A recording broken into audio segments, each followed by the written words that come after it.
Welcome to BAD-1210, Principles of Management. My name is Tony Stout, and I'll be your tour guide and instructor for this semester.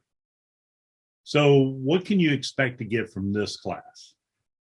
I want you to know that as you work through your way through your various classes in pursuit of your business degree or any other degree, this class on Principles of Management is going to lay the foundation of your leadership role in the business organization. Even if you do not intend to become a supervisor, a manager, or a leader in the organization, these concepts that you'll learn will help you become a better employee. Remember, you must have MindTap to successfully complete this course. If you have not received your book yet, no worries. Log on and click the first MindTap assignment, and once you log into Cengage, you can get temporary access until you get a book code. Usually this is about a week. So no excuses for not completing this week's assignments. All right, so let's talk about Module 1. This week, in this very short week, we're going to cover chapters 1 through 3. And we'll lay down the foundation of what management is and the evolution of how we manage.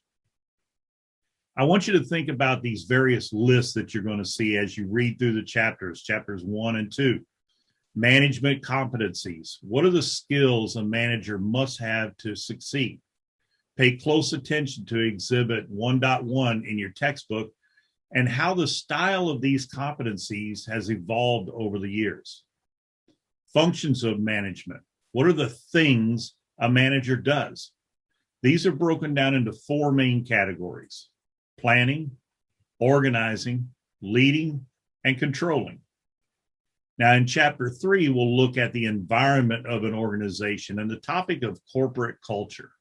When we say environment, we're talking about both externally and internally.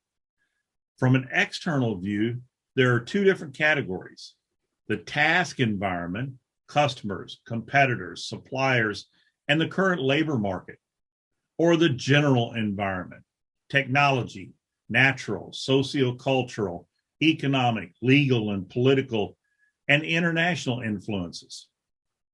These can be obvious things like the economic condition of the country or the current pandemic, but they can also be things like the neighborhood, the customer base, what other businesses are doing in the area, or your marketplace. Internally, this environment is typically displayed in terms of corporate culture, how the workforce feels, and how people react with one another. Think about your own workplace. How does it feel? Do you enjoy going to work there? Is there an atmosphere of cooperation, learning, teamwork? Or do you dread walking in the door every day? Now, as you read through chapters 1 through 3, I want you to think about your own experience, either as an employee or a supervisor.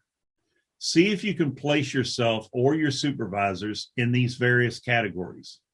What is their style? What functions do you see them perform? And how does it relate specifically to your industry? I also want you to think about how the role of management differs in various industries.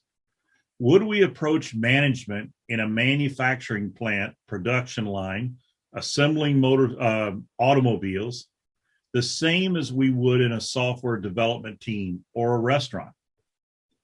After you complete your readings, then be sure to go down the list of assigned activities.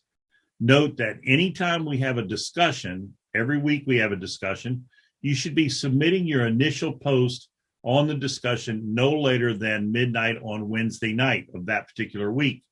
Now, I do understand that this first week is a very short week, so get your discussion post in early. This allows for the remainder of the week to be used for actual discussion on the topic. In both written assignments and discussions, be sure to review the rubric. That will tell you exactly what I'm looking for. I look forward to seeing your work and hope each of you has a safe and productive week. Thank you.